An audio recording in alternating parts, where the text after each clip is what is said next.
I thought I invented deliberative polling. In fact, the idea has very ancient roots. In a way, I invented the modern version, but it actually goes back to ancient Athens.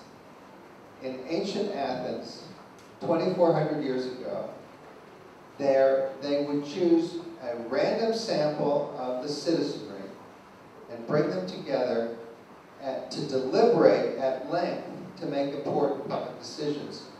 One of the institutions was called the Council of 500, a random sample of 500 that set the agenda for what could be voted on in the assembly. The assembly is where everybody could show up, but there was this council that was selected by random sampling. And then later, in order for a law, for a proposal to become a law, they would convene a random sample of several hundred who would hear the arguments for and against a proposal and then vote at the end of the day.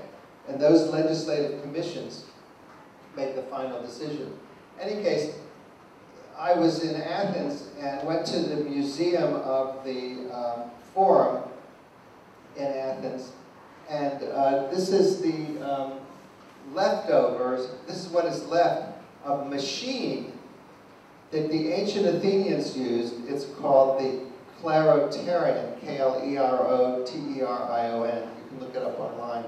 But some of it was made out of wood, so you can't see the parts that are missing, but if you look it up in Wikipedia, you'll see a really nice explanation. As a scholar, I shouldn't mention Wikipedia, but it is a good explanation. But this machine selected the 500 members of the Council of 500 and other things. And the point is that because it was a random sample, they could trust that it wasn't manipulated by other people. It was a random sample. It wasn't, somebody couldn't pack the decision-making body with their friends if it was a random sample. The random sample would represent all the citizens.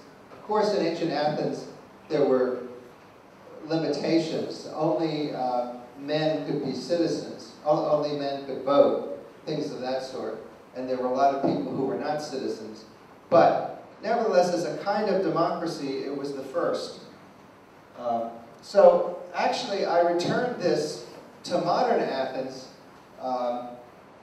where that's George Papandreou, who was at one point, as you may remember, Prime Minister of Greece, where we did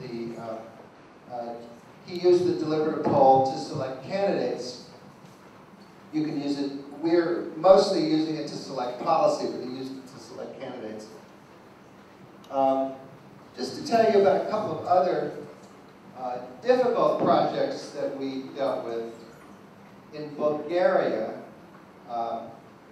the most discriminated against group is the Roma, or the Gypsies. You may know about this.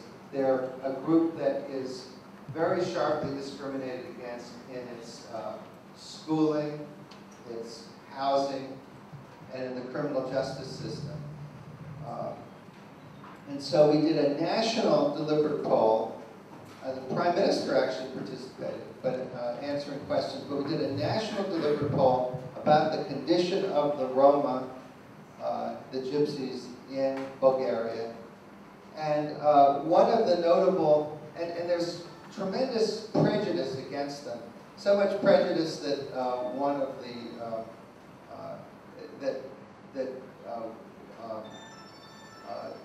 there were, one of the right-wing parties said they wanted to send all the Roma out of the country or send them all to the moon. It shows you the amount of antipathy. In any case, the Roma had separate schools. They had to go to schools where they would speak their own language. There were actually no teachers in the schools. The older children would teach the younger children. So the children in the Roma schools, who were completely separate from the rest of the population, really had no chance. So one of the things that happened, despite all the prejudice, was the deliberative poll moved that the Roma-only schools should be closed and they should be combined. The schools should be integrated. And we did, and the government agreed to that in principle, but only recently has it now finally come to pass that the Roma-only schools have been closed. So I think we contributed and are seen by our Bulgarian partners to have contributed to the integration of the schools where they could all go to the same schools together.